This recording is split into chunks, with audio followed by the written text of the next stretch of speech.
जिसे अल्लाह रखे इसे कौन चखे। इस मिसाल के मुताबिक ही पैदाइशी तौर पर कोरोना से मुतासिर एक बच्चा सेहतयाब हो गया। 3 हफ्ते की मुसलसल जद्दोजहद के बाद डॉक्टर इस बच्चे को बचाने में कामयाब रहे। अहम बात यह है कि डिलीवरी से कबल माँ को इस बात का अंदेशा ही नहीं था कि इसे कभी कोरोना हुआ था। पेश है ये रिपोर्ट। ये दूध पीता बच्चा जो अपनी माँ की गोद में है, 3 हफ्तों की ज़िंदगी और मौत की जंग जीत चुका है।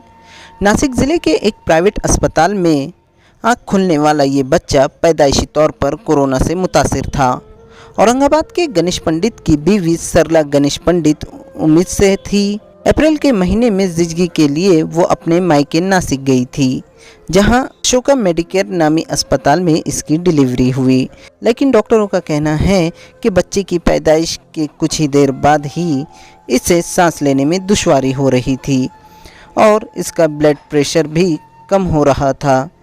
इसी तरह खून में ऑक्सीजन का लेवल कम होने लगा था। ये बच्चा नीला पड़ने लगा था।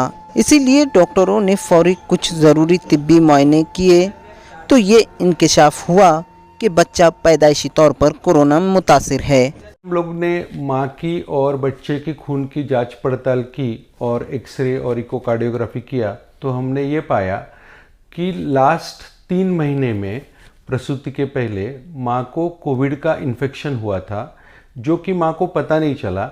इसको हम मेडिकल लैंग्वेज में एसिम्प्टोमेटिक कैरियर बोलते हैं। उसके कारण माँ के खून में एंटीबॉडीज़ तैयार हुए। वो एंटीबॉडीज़ नाभि रज्जु से बच्चे में गए और फिर उस एंटीबॉडी के वजह से बच्चे के फेफड़े पे और हार्ट के ऊपर और खून के कोएगुलेशन पे असर हुआ और बच्चे को तकलीफ हुई।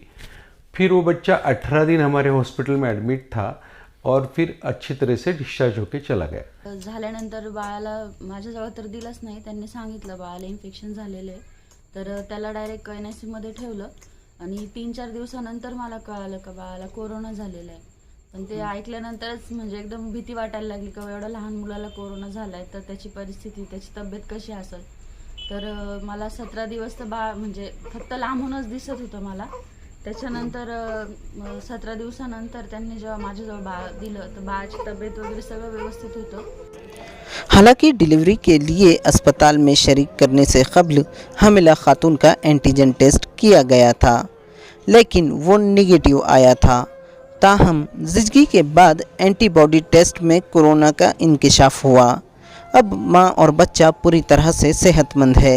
डॉक्टरों का कहना है कि कोरोना की इस लहर में बच्चे ज़्यादा मुतासिर हो रहे हैं।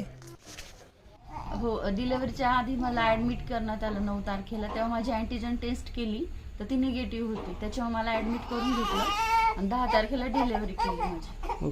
तो डॉक्टर लोगों ने लगातार मतलब 17 दिन तक उसको ट्रीट किया अच्छे से। जो सुशील पारेख सर है वहाँ पे चाइल्ड स्पेशलिस्ट, वो और उनके असिस्टेंट नेहा मैडम, उन्होंने बहुत अच्छे से देखभाल की है बच्चे की। उसको अच्छे से ट्रीट करके हम लोग के हाथ में सौंप दिया उसको 17 दिन के बाद। जी, इस पर्टिकुलर सेकेंड वेव में छोटे बच्चे ज़्यादातर इन्फेक्ट हो रहे हैं और इन्फेक्ट होने के बाद बेसिकली वो इन्फेक्शन घर में लेके जा रहे हैं। सो हम लोग इसको सुपर स्प्रेडर बोलते हैं और उसके कारण फैमिलीज़ इन्फेक्ट हो रहे हैं। तो और इस पर्टिकुलर वेव में छोटे बच्चों का प्रमाण इन्फेक्शन का ज़्यादा है और लंग और हार्ट के इन्वॉल्वमेंट का प्रमाण ज़्यादा है। मुल्क के मुख्तलिफ इलाक़ों में कोरोना के कहर की खबरों के बीच एक मासूम बच्चे का कोरोना को मात देना वाकई मुस्बत अलामत है। इस पूरे मामले में डॉक्टरों के कलीदी किरदार को भी नज़रअंदाज नहीं किया जा सकता। इस वाक़े से ये बात यकीनी कही जा सकती है कि कोरोना मुतासिरा को बचाया जा सकता है, शर्त यह है कि मुनासिब इलाज हो।